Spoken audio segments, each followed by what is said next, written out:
about knowing if you have what it takes to survive. You're probably wondering where you are. I'll tell you where you might be.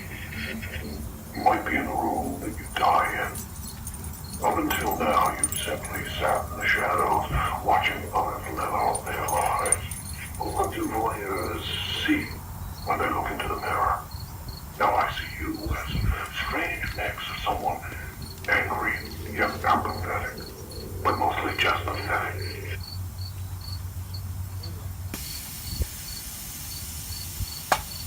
Hello everyone, my name is Steve and today I'm going to show you how to make your very own animated jigsaw prop out of a talking Christmas tree. This project took a very long time to make. I have never made a YouTube video before, so there are definitely things that I forgot to record, so bear with me, and if I forget anything I'll fill it in with audio commentary.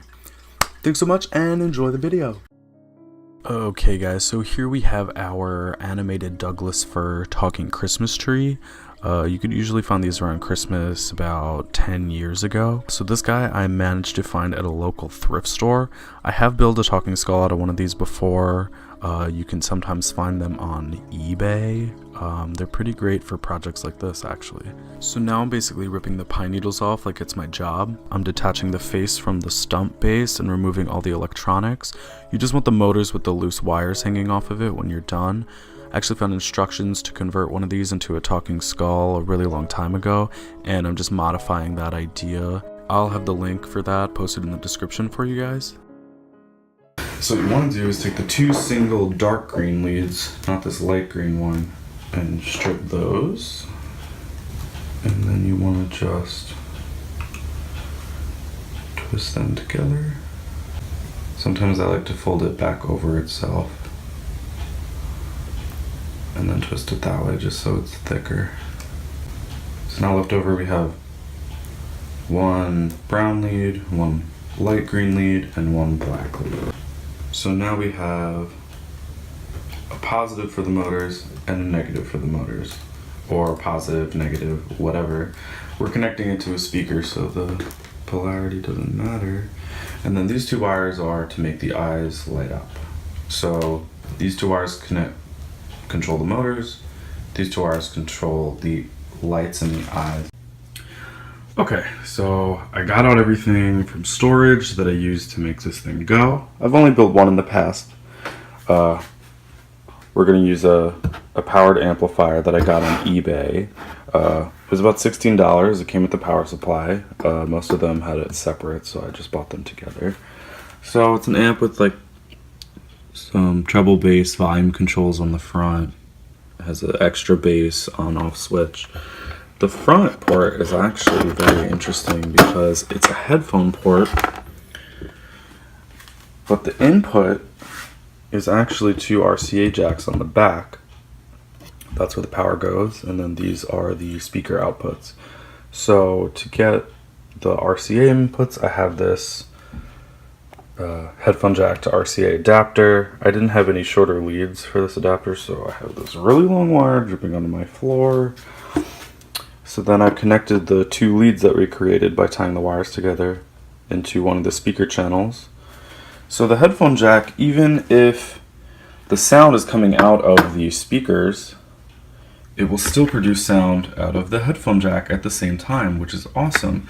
So that means I can use the volume control on here to control the power going to the face or the sensitivity, and then I can use the headphone jack in the front to connect a pair of computer speakers, so I can control the volume of the actual sound and then the volume of the face independently of each other. So it actually works out great. Okay, so I turned everything on. We're going to give it a shot. For some reason there's some feedback coming out of the speakers, probably something to do with all the kitchen appliances around, but we're just going to roll with it. So I have my sister's old iPod here with a dead battery that needs to be permanently plugged in. So if I just hit play. When hinges creak in doorless chambers, Turn up the volume. And strange and frightening sounds echo through the halls, whenever candlelights flicker, where the air is deathly still, that is the time when ghosts are present, practicing their terror with ghoulish delight. I love it. So this sound I just edited in Audacity, and I left some empty space on the audio track. I am your host, your ghost host. There's no turning back now. It looks so good. Okay. So then after that, I think I'm going to take this guy apart further, and then we will use him to make Jigsaw's head. Okay, so I've taken this foam head, and I've cut out the jaw. I've also cut out a lot more of the back and the inside here. And then I made a circle for where the eyes from the Christmas tree are gonna go. And then I've pushed a long screwdriver all the way through so it comes out over here. So what I'm gonna do is I'm gonna take the Christmas tree light eyes and shove them through so that way I can cover them with the plastic eyes. And then that'll be that. I've printed out some pictures of Jigsaw just to get a reference. And then here I made like a quick little doodle of how the mouth mechanism is gonna work. So this is a really important part that I forgot to film, basically how the jaw mechanism works. This is a really good drawing of the mechanism. By really good, I don't mean technically good, but it does a good job at explaining how it works. I might film it in a future video. I'm not sure. He's really hard to take apart, so you might just have to use your imagination. Sorry. So the jaw is going to be a completely separate piece with a popsicle stick sticking out of the back with a piece of wire going through one jowl, through the jaw, and then out the other side. So that'll create a hinge for the whole thing to tilt. And then I'm going to mount the motor inside the head. So when that presses up on the popsicle stick, the whole jaw will tilt down, and that's what's going to make him talk. So if my lovely assistant wouldn't mind holding the camera. So this is the jaw piece, and then the piece of wire is going to go through here, through this piece, and then out the other side to create a pivot point. So then when this part is pushed down, the mouth will open like that. Okay, so using some reference photos, I have a side view and a front view of his face. So I've been trying to sculpt the more dimensional parts of his face using some model magic. So I had put on the Christmas tree eyes, and I just painted them black, well not painted them, but marked them black with a Sharpie, just to get a better idea of what the white around the black eye should look like, and I think I got a pretty good idea.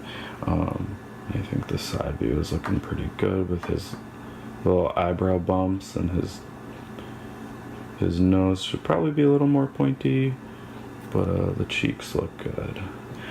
So what I've done is I put the Christmas lights through the holes in the back, and then I hot glued the Christmas tree eyes on top, and I'm model magicking over this. And now I just have to do the sides of his jaw, which come down like that, to cover the fact that I have cut a large amount away from the styrofoam head. Okay, so it looks like I'm about done with molding the face. Looks good from the side too. And then this is gonna be his mouthpiece. I can't hold the camera and do this at the same time, especially because the model magic's not dry yet. It takes like 3 days to dry. But do you wanna play a game? It's looking good. I'm very excited. So what I've done here is I placed a fan up on top of the ceiling, aiming down at the head since I don't know how else to position it. It says on the package that Model Magic dries in about 72 hours. So I thought I'd make this little setup to speed that up a little bit, and I made a sign so my family's not gonna bother it, because that would be bad. Alright, cool beans. So yeah, this is the part I forgot to film, installing the mechanism in the head. This is a really great video showing the first time I had it running, so I'm just gonna let that play. It's a really short clip. I'm gonna split the video up into 2 parts just because it's getting incredibly long at this point. I'm gonna post both parts at the same time. I'm not going to keep you hanging or anything like that, and I'll have a link to the second part at the end of this one. So yeah, thanks for watching. This project was crazy fun to make. If any of you guys decide that you want to copy what I did, please send me a video, and I'd love to see it. Thanks for watching. Bye. Your host, your ghost host. There's no turning back now.